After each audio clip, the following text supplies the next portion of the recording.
Click করুন অ্যাপের bell আইকনে আর সাবস্ক্রাইব করুন এবিপি আনন্দ। সব সময় থাকুন খবরে। মমতা বন্দ্যোপাধ্যায় নজরুল মঞ্চে কি বলছেন শুনবো।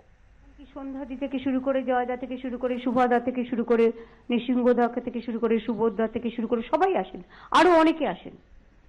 এবারে আমরা ইচ্ছা করি তাদের যাতে কোনো অসুবিধে না হয় সেজন্য আমরা কাউকে বিরক্ত করিনি। আমরা ছোট্ট অনুষ্ঠানের মধ্যে দিয়ে এই প্রোগ্রামটা করছি। জাগো বাংলা আপনারা জানেন আমাদের হৃদয়ের সাথে এটা সম্মিলিত। এখন যেহেতু প্যান্ডামিক চলছে তাই এটা জাগো বাংলা হিসেবে আমরা প্রতি সপ্তাহে ওয়েবসাইটে দিই, সেখানে আপনারা পাবেন। যতদিন পর্যন্ত আমার হকার ভাই বোনেরা এই কাগজ নিয়ে বাড়ি পৌঁছাবার মতো জায়গায় না থাকবে ততদিন আমার একটু প্রবলেম হবে। আমি টুম্পাইকে, আমি কিংশুককে, আমি কৃষ্ণকে, এদের সবাইকে, ফুল টিমকে আমার অনেক অনেক ধন্যবাদ এবং অভিনন্দন জানাচ্ছি। এই প্যান্ডামিকের টাইমেও তারা কিন্তু ভুলে যায়নি। বিশেষ করে জাগো বাংলা এই শারদিয়া যে আমাদের পুস্তকটি এবং তা সুন্দর করে সাজিয়ে সুন্দর করে উপহার দিয়েছে।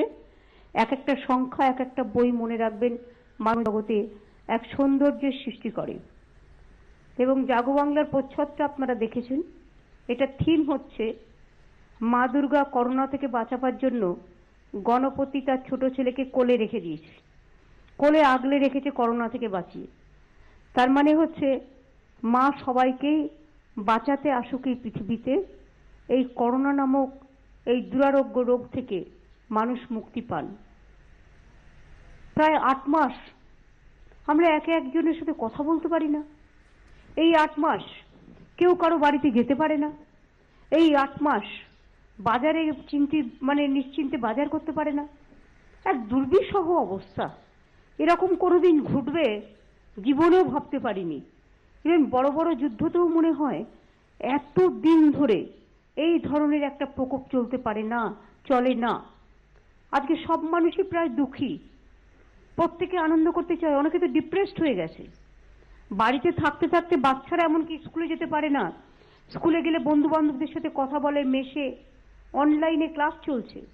আজকে কত দিন ধরে স্কুল বন্ধ, কলেজ বন্ধ, ইউনিভার্সিটি বন্ধ, কত জায়গা বন্ধ, কত মানুষের রোজগার বন্ধ।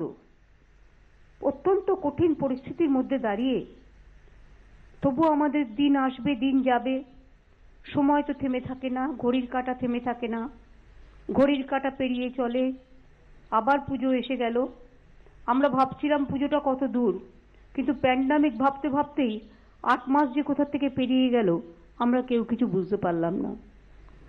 জাগো বাংলা আপনাদের কাছে ছোট্ট একটু উপহার। যারা জাগো বাংলাকে বাড়ি বাড়ি পৌঁছে দেন এবং আমাদের যারা নেতৃবৃন্দ বা কর্মীবৃন্দ আছেন তাদের সবাইকে বলবো জাগো বাংলা পড়বেন এবং পড়াবেন।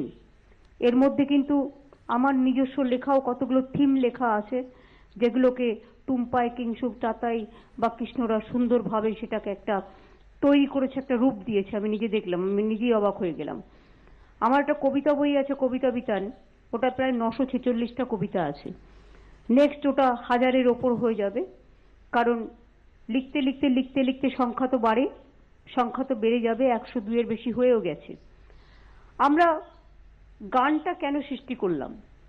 দেখুন, আমরা গানের কিচ্ছু জানি না। ইন্দ্রনীল তো হারমোনিয়ামই বাজায় না, সে তো হারমোনিয়ামটাও বাজাতে জানে না, কিন্তু ঈশ্বর প্রদত্ত গলা, ও যা গলা বের করে না তখন আর কিছু তাকিয়ে দেখতে হয় না। আর আমার প্রবলেম হচ্ছে আমি সারেগামা পাধা নিশাটুকু জানি, কিন্তু আমি গান কোনোদিনই সেভাবে শেখবার অবকাশ পাইনি। ওই অনুরোধের আসর থেকেই শোনা বা লোকের মুখে শোনা, এটুকু বলতে পারি। কিন্তু গানের প্রতি একটা ন্যাক তো আমাদের সবার আছে। আমরা ছোট্টবেলা থেকে দেখেছি বাবা কত রেকর্ড কিনে আনতেন এবং সেই রেকর্ডে সে তো লোকসঙ্গীত থেকে শুরু করে রামপ্রসাদী গান থেকে শুরু করে শ্যামাপ্রসাদী গান থেকে শুরু করে আধুনিক গান থেকে শুরু করে সবই থাকতো এবং সেগুলো কানে বাজতো। সেই কানে বাজতে বাজতে কানে তো একটা সঙ্গীতের সুর সবসময় ভাসে এবং এটা ঠিক ইন্দ্রনীলি আমাকে ইনসিস্ট করেছিল যে দু একটা গান লেখার জন্য, বলবার জন্য। অরূপ কিছুটা সুরুচি থেকে আমাকে ইনসিস্ট করেছিল। মা দুর্গার কতগুলো গান আপনারা জানেন, 6টা দেবী পক্ষের গান আছে, প্রত্যেকটা গানই ভালো গান, প্রত্যেকটাই থিমের গান। তাই এবারেও আমরা বাদ দিইনি, আরো অনেকগুলো রেডি ছিল, কিন্তু ইন্দ্রনীল তৈরি ছিল না, তাই সে গানগুলো করা যায়নি, পরে দিয়ে দেবো। কিন্তু লেখা আছে অলরেডি, আর সুর করতে 1 সেকেন্ড লাগে, সুতরাং এটা টাইম লাগে না বেশি। সুতরাং 7টা গান আছে। এটার নাম হচ্ছে সৃষ্টি, কারণ সবকিছুই হচ্ছে ক্রিয়েটিভিটি, মানুষের থার্ড আই। আর আমাদের একটা মাটির সৃষ্টি প্রোগ্রাম আছে, প্রায় 25,000 একর জমিতে, হেক্টর জমিতে প্রায় 25 লক্ষ লোকের কার্যকলাপের মধ্যে দিয়ে একটা সুন্দর প্রজেক্ট আমরা নিয়েছি গ্রাম বাংলায়। অনুর্বর জমিকে উর্বর করব, সেটার নাম মাটির সৃষ্টি। মাটি নিয়ে আমার আগেও অনেক গান আছে। মাটি আমার মনের ফসল, মাটি আমার ভোর, মাটির মাঝেই অনেক আছে, মাটির মাঝেই কেউ জানেন? মাটির মাঝেই সর্বশক্তি, মাটির মাঝেই জোর, এরকম কিছু একটা হবে। মাটির মাঝেই গঙ্গা, মাটির মাঝেই বেদ বেদান্ত, বাইবেল ত্রিপিটক, মাটির মাঝেই গ্রন্থ সাহেব, জেন্দা বেস্তা পড়ে যাওয়া যত শখ, মাটির মাঝেই আছে লক্ষ্মী, আছে সরস্বতী, সবকিছুই দেওয়া আছে। মাটি আমার গঙ্গা যমুনা, মাটি আমার রিস্তা, মাটি আমাদের বাঁচার অধিকার এবং আস্থা, পুরো মিলিয়ে মিলিয়ে করা আছে। সেই মাটির একটা গান তো আছে। আর আজকে যে মাটির একটা গান আছে, এ মাটি এমন মাটি যা ভালোবাসায় পথ দেখায়। এই গানগুলো গেয়েছেন বিশেষ করে ইন্দ্রনীল সেন, রূপাঙ্কর বাগচি। একটা জন্মদিনের গান আমাদের দেয়া আছে, কালকে অনুরোধের আসরে কেউ কেউ শুনেছেন নিশ্চয়ই। বাংলায় জন্মদিন, ইংরেজিতে সবাই বলবে many many happy Returns of the day, but বাংলায় কিন্তু পায়েস খাওয়াবে, কিন্তু বাংলায় একটাও জন্মদিনের গান ছিল না। সেই জন্য আমরা বুদ্ধি করেই জন্মদিন, শুভ জন্মদিন, এই গানটা আমরা বাংলায় করে দিয়েছি এবারে। সুতরাং যত আপনাদের জন্মদিন হবে, ইংলিশ যার ইচ্ছে বাজাবেন, বাংলা যার ইচ্ছে বাজাবেন, একটা ফুল গান দেওয়া হয়েছে। তাছাড়াও মাঝি ভাই, মাটি নিয়ে, বন্ধু নিয়ে, এবং এলোরে এলোরে পুজো এলো, এইসব গানগুলো তুমি গেয়েছো, রূপঙ্কর গেয়েছে, লোপামুদ্রা গেয়েছে, দেবজ্যোতি গেয়েছে। সুতরাং এই গানগুলো আপনারা একটু শুনবেন, যদি আপনাদের ভালো লাগে আমরা নিশ্চয়ই খুশি হব। এবং পুজো ভালো করে উপভোগ করুন, কিন্তু ভিড়ের মধ্যে যাবেন না। মাস্ক না পরে কেউ দয়া করে পুজোয় যাবেন না। একটা ভালো মাস্ক পরে যাবেন, হাতে দরকার হলে 2টো গ্লাভস দেবেন, অথবা হাতটা ঢেকে যাবেন। একটু নিজের যত্ন তো নিজেকে করতে হবে পুজোর সময়, কিন্তু ভিড়ের জন্য। এমনিতে এখন একটু বেড়েছে, তার কারণ প্লেন চলছে, স্পেশাল ট্রেনগুলো চলছে, সব রাজ্য থেকে অনেক গাড়ি ঘোড়া আসছে, লরিগুলো সব আসছে হাজার হাজার বাইরের রাজ্যগুলো থেকে, ভিন রাজ্য থেকে। সুতরাং সেই জন্য আমাদের ফেসও করতে হচ্ছে। ধরুন একটা বাড়িতে একটা কোভিড হচ্ছে, তো সেই বাড়ির যদি 10 জন মেম্বার হয়, 9 জনের হয়ে যাচ্ছে, এইভাবে সংখ্যাটা বাড়ছে। সুতরাং আমরা এটা চাই যে আর যার একটু কোমরবিডিটিস আছে, নেগলেক্ট না করে সঙ্গে সঙ্গে দেখান। আমার তমা মারা গেছে, একটু নেগলেক্ট করেছিল প্রথমের দিকে, আর একটু আগে দেখালে হয়তো বাঁচতেও পারত। আমার মারা গেছে আমার গুরুপদ মেটে, বাঁকুড়ার, মাত্র 52 বছর বয়স, 4-5 দিন বাড়িতে জ্বর অবস্থায় পড়েছিল, আমরা তাকে বাঁচাতে পারিনি। সেই রকম আমাদের অনেকেই মারা গেছেন, এবং অনেকে আবার ভালোও হয়ে গেছেন, এখনো অনেকে হসপিটালে আছেন। আমি আপনাদের সকলের সাথে প্রার্থনা করব মায়ের কাছে, মাগো সব পরিবারকে ভালো রাখো, সকলকে ভালো করে দাও, এবং করোনা থেকে আমাদের মুক্ত করে দাও। একদিকে করোনা, একদিকে ডেঙ্গু, একদিকে ম্যালেরিয়া, আর একদিকে ভয়াবহ বিজেপি। বাপরে বাপ, এই এত বড় প্যান্ডামিক আমি আর কোথাও দেখিনি। আর এখানে কিছু কিছু লোক বসে আছেন, এটা জাগো বাংলা আমাদের তৃণমূল কংগ্রেসের মুখপত্র বলেই বলছি, আমরা আজে বাজে কথা বলি না, অসংলগ্ন কথাও বলি না, কিন্তু আমরা এটুকু কথা নিশ্চয়ই বলি, বাংলার রাজনীতি করতে গেলে একটু ভদ্রতা, একটু সভ্যতা, একটু সংস্কৃতি, একটু গণতন্ত্র, একটু ট্র্যাডিশনাল যে পরম্পরা, সেটাকে কিন্তু মেনে চলতে হয়। এটাই বাংলার সংস্কৃতি। এবং বাংলার প্রত্যেকটা সংবাদ মাধ্যম একটা বাজে কথা লিখতে পারে না, কারণ তারা মনে করে এতে আমাদের অপমান হয়। এটা বিজেপি কখনো বুঝবে না, বোঝবার ক্ষমতাও নেই। ওরা যেন তেন প্রকারণে, যদি সবাই মরে যায় কোভিডে তাও তো ওদের আচ্ছা, ওকে যেমন তেমন প্রকারণে ক্ষমতা দখল ওকে করতেই হবে। আমরা বলি অত সস্তা নয়, অনেক করেছেন, অনেক করবার চেষ্টাও করছেন।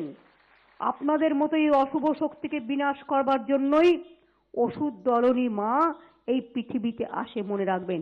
ওং সর্বমঙ্গলা মঙ্গলে শিবে সর্বার্থ সাধিকে শরণ্যে ত্র্যম্বকে গৌরী নারায়ণী নমস্তুতে। সৃষ্টি স্থিতি বিনাশানং শক্তিভূতে সনাতনী গুণশ্রয়ী গুণময়ী নারায়ণী নমস্তুতে।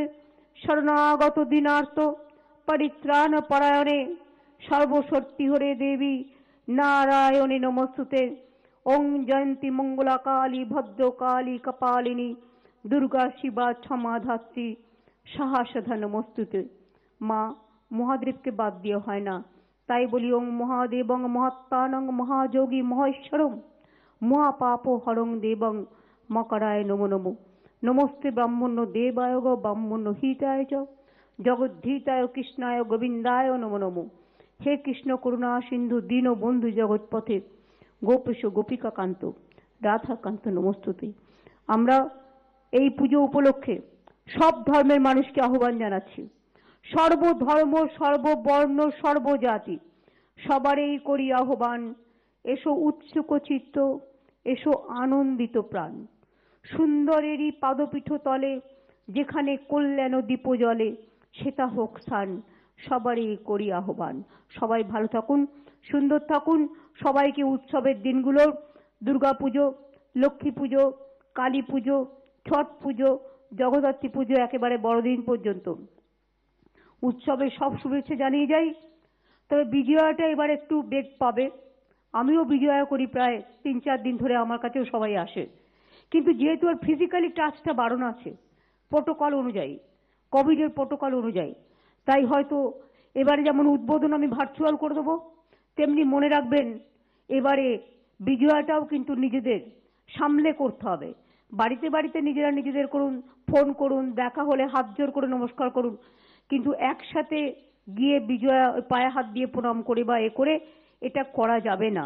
তার কারণ হচ্ছে এবারে প্রোটোকল অনুযায়ী সেটা অ্যালাউড নয়।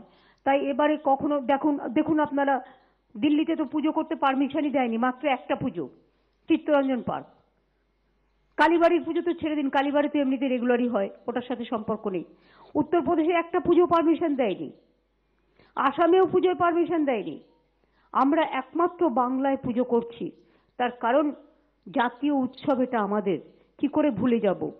আমি রমজানের সময় দেখেছি, আমি ঈদের সময়ও দেখেছি, সবাই তার বাড়িতে বাড়িতে উৎসব করেছে, খুব কোঅপারেশন করেছে আমাদের। আমি এবারও তাই বলবো, উৎসব করুন, কিন্তু খুব ডিসিপ্লিন ভাবে, খুব দূর থেকে, নিজেকে বাঁচিয়ে রেখে, সমাজকে বাঁচিয়ে রেখে। তাড়াহুড়ো করতে যাবেন না, তাতে একটু দেরি হোক না, দেরি হয় হোক। যে ক্লাবগুলো পারবেন বাচ্চাদের দিয়ে দিয়ে একটু একটু করে ডন্ডি কাটিয়ে দেবেন। বাচ্চারা আবার এইসব আঁকতে খুব ভালো লাগে, ভালোবাসে। হাতে একটা চুন দেওয়ার বা ঢিল ইট দিয়ে একটা এঁকে দেওয়ার। কিন্তু একটা কথা আমি বড় ক্লাবগুলোকে বলবো, আর টিভিগুলোর কাছে আমার আবেদন থাকবে, ভিড় যেখানে বেশি হবে প্লিজ দয়া করে দেখাবেন না এবারে। 2, আপনারা বলেন কম্পিটিশন, সাউথের সাথে নর্থের কম্পিটিশন, এই কম্পিটিশন করতে করতে প্রায় এক সময় একটা প্রতিযোগিতার দ্বন্দ্বের সৃষ্টি করে দেয়। আপনাদের আমি হাত জোড় করে এবার আমার চ্যানেলের ভাই বোনেদের বলবো, আপনারা দেখান কারা সবচেয়ে বেশি কোভিড প্রোটোকল মেনটেন করছে। আপনারা সেই পুজোগুলোকে ভালো করে দেখান যেগুলো গ্রামের পুজো, কিন্তু তবুও দেখুন সে কি সুন্দর মানুষকে নিয়ে চলছে। আপনি কলকাতার সেই পুজোগুলোকে আপনারা দেখান যারা টাকা নষ্ট না করে সামাজিক কাজ করছে। ভিড় হলে দেখাবেন না, এ আমার একটাই অনুরোধ থাকবে। যদি আপনারা ভিড়টাকে একটু কন্ট্রোল করতে আমাদের সাহায্য করেন, আমি জানি আমার প্রেস মিডিয়া ভাই বোনেরাই পারবে, আপনারাই পারবেন, এটা আমি বিশ্বাস করি। এটা আপনাদের কাছে আমার একটা আবদার, ভিড় না দেখিয়ে কে কত অল্প খরচে বা কে কার মতো সুন্দর করে ছোট্ট করে পুজোটা ভালো করে করেছে সেটা দেখান।